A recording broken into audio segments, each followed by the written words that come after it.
జాతకపరమైనటువంటి సమస్త దోషాలు, గ్రహ దోషాలు, సర్పదోషాలు ఇత్యాది అన్ని దోషాలు ఈ మంత్ర సాధన వల్ల తప్పకుండా తొలగిపోతాయి. నిత్యము 2 పూటలా జపించండి. ఉదయం భోజనం చేయకపోతే సాయంత్రం పూట జపించవచ్చు.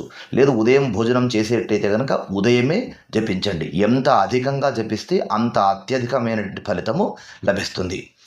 ఓం నమో మహాగణపతయే మహావీరాయ దశభుజాయ మదనకాల వినాశన మృత్యుం హన హన యమ యమ మద మద కాలం సంహర సంహర సర్వగ్రహాన్ చూర్ణయ చూర్ణయ నాగాన్ మూఢయ మూఢయ రుద్రరూప త్రిభువనేశ్వర హుం ఫట్ స్వాహ.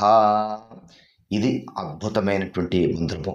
అంటే చాలా వరకు మంచి ఫలితాలు లభిస్తాయి అని అంటే దాని అర్థము ఏదో అద్భుతం జరిగిపోతుంది జీవితం కానీ, లేదా కోట్లు వచ్చి మీ ముందు పడతాయని కానీ, మీరు అఖండ ఐశ్వర్యవంతులు